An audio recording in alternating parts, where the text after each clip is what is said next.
Spike was, to say the least, confused at best. His situation called for quite a bit of confusion. No one simply wakes up on a cloud without reason, he argued. It was not as if he was complaining. Clouds are quite comfy, which is something he had learned from experience. But it still called for a tiny bit of questioning. He was unsure if he was experiencing an inconvenient case of short-term memory loss, or his mind just simply wanted to stop thinking for a bit. He considered resigning to the latter. He had the will to move, but decided not to act upon it. Whether it was lack of curiosity or the abundance of comfort, he will never know. Lion spread eagle was something he'd gotten accustomed to, though he had to admit there was just the slightest pain in his wings. Not completely unbearable, just a simple ache or two. He could move them and easily get off this cloud, but he chose not to. Maybe later, he reasoned. Thankfully, his rather weird predicament left him in a good deal of shade from the otherwise blazing sun. He'd have to talk to Celestia about toning it down, but that would be in due time. Thankfully, the light breeze and the shade provided by the cloud was giving him just the right amount of comfort. He considered musing. It was a fitting situation to do so, after all. He wasn't against it, but simply didn't feel like doing it.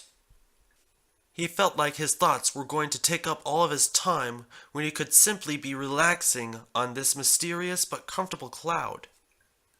Then again, what was he going to do with his time anyhow?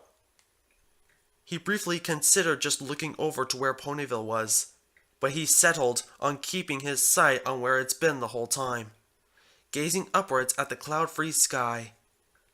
He didn't have to think hard to know why the sky was so clear. It was because of Rainbow, obviously. His mind shifted. Maybe Rainbow left him on that cloud. Who knows? All he knew was that he was comfy. Was that her intention? If she supposedly left him there? She wouldn't blatantly ignore the one cloud. Or maybe she was expecting for him to suddenly realize he's in the middle of nowhere and then frantically fly back to Ponyville. No, too cruel, he thought. He knew from experience that even Rainbow wasn't one to take pranks that far. Though, there was something quite off about this cloud. Aside from it probably being the only one in the sky, it also seemed very isolated. He didn't know how high he was. For all he knew, he could have been by the stratosphere. It wasn't something he was used to. But it wasn't something he didn't welcome neither. The details were condensing in his head. Maybe his mind was finally waking up. If so, he could have easily stood up and gotten all of his answers. But he didn't want to. He was too comfortable. Is this the midset Rainbow is always tuned into? He shrugged it off. Maybe he'll live like Rainbow for a day. If it's always this comfy, then he didn't mind. Though, the more he thought of his situation, the more it boggled him. He felt as if there was just a few details out of place, but the back of his mind told him to just forget about it. It was very comfortable, after all. Who could explain? And so he resigned to just that. He felt himself sink into the cloud a little bit more, which was something he welcomed. It was like a mattress made out of never-ending cotton. He'd have to look into if those were actually invented, or instead have Twilight turn his bed into a cloud. That'd be nice as well. Or he could simply go live with Rainbow. That seemed like an even better option. He did always wonder how Rainbow managed to make her house. Maybe she only says that to brag.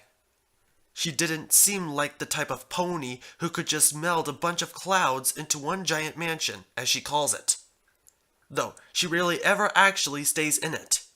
He knew this from experience. He never knew how Rainbow manages to do a lot of things. However, he knew her universal reason for everything was simply being awesome. Maybe he should accept that. He didn't have a problem with Pinky's innate ability to detect randomness. So why should it be different for Rainbow Dash?